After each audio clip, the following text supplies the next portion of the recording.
Bonjour et bienvenue sur la capsule qui parle des établissements pour les personnes âgées. Les établissements pour personnes âgées peuvent être classés en 3 catégories.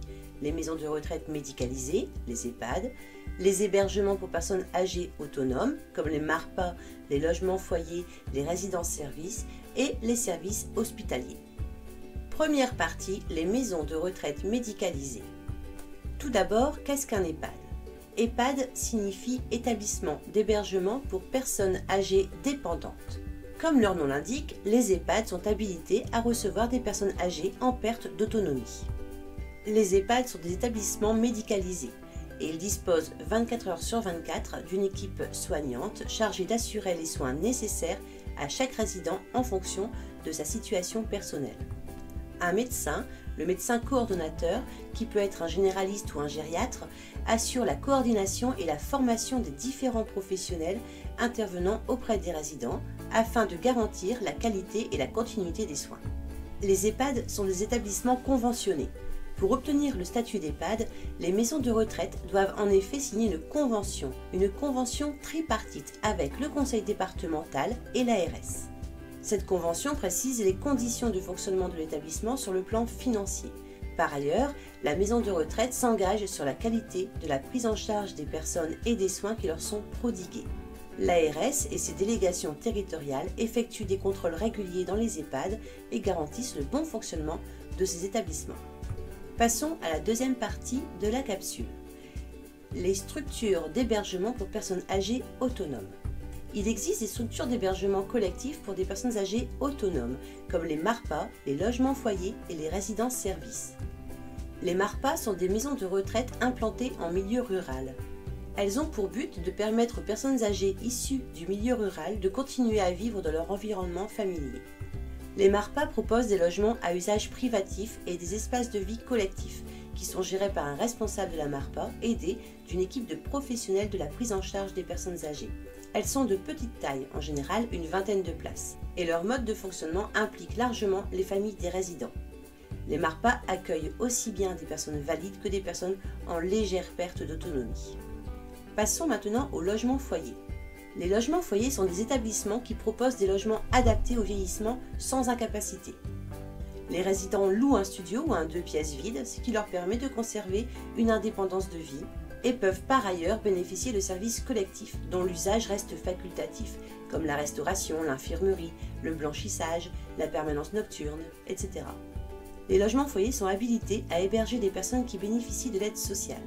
Parlons maintenant des résidences-services. Dans les résidences-services, comme dans les foyers logements, les personnes âgées vivent dans un logement indépendant et peuvent choisir de bénéficier de services collectifs.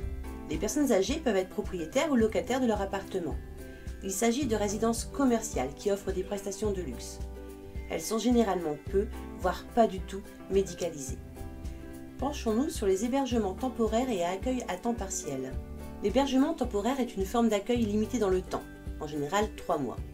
Intermédiaire entre le foyer et la maison de retraite, ces structures peuvent être autonomes ou rattachées à une maison de retraite médicalisée. Vous vous souvenez, on parle là de l'EHPAD.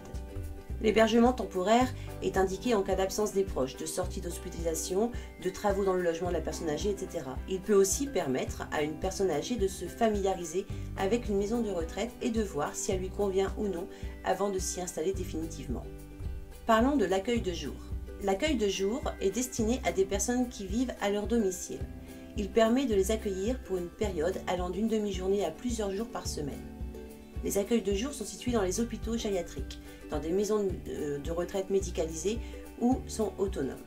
Les personnes âgées bénéficient donc d'activités qui visent à les stimuler et à maintenir leur autonomie. Il existe d'ailleurs des structures d'accueil de jour qui sont spécifiques pour les personnes qui souffrent d'une maladie d'Alzheimer ou apparentée. L'admission en centre d'accueil de jour se fait après un diagnostic établissant l'existence de troubles neurodégénératifs au cours d'une consultation mémoire. L'accueil de jour permet également aux aidants de la personne âgée de profiter de moments de répit. Après l'accueil de jour existe aussi l'accueil de nuit. L'accueil de nuit est un mode d'hébergement à temps partiel en maison de retraite destiné à des personnes qui vivent à leur domicile. Il leur permet de bénéficier des services de la maison de retraite, en particulier pour l'accomplissement des actes de la vie quotidienne, le coucher, le lever, l'habillage, la toilette, la prise de médicaments, de repas, etc.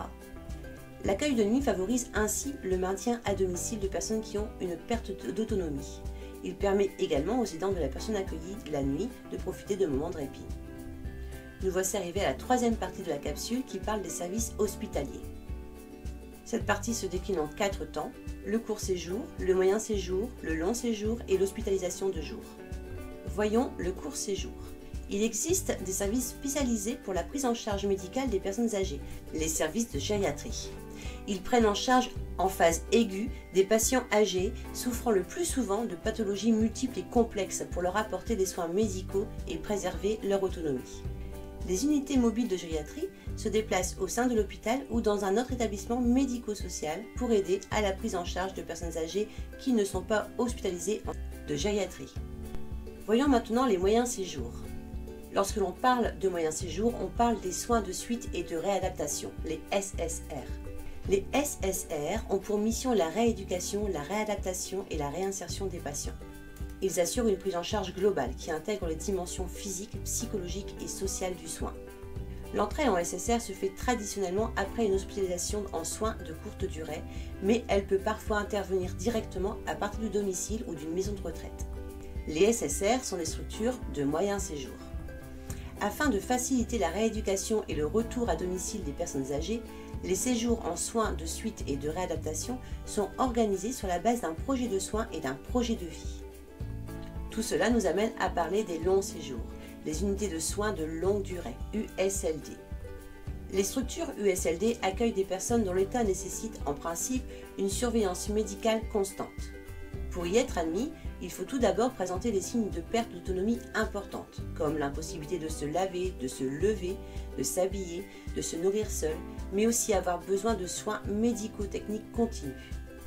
En général, l'admission a lieu à la suite d'une hospitalisation ou d'un passage en service de soins de suite et de réadaptation, souvenez-vous, pour le moyen séjour. Lorsque l'état de la personne âgée ne s'améliore pas ou qu'il se dégrade au cours du passage en moyen séjour, le patient peut être orienté en USLD. La durée moyenne de séjour y est d'1 an et demi. Penchons-nous maintenant sur l'hospitalisation de jour. L'hôpital de jour accueille à la journée des personnes âgées qui vivent à domicile ou en maison de retraite. C'est une structure spécialisée dans le diagnostic, le bilan gériatrique, les consultations mémoire et la prise en charge de pathologies chez les personnes âgées, la rééducation à la journée, par exemple. Nous voici arrivés à la fin de la capsule, à bientôt.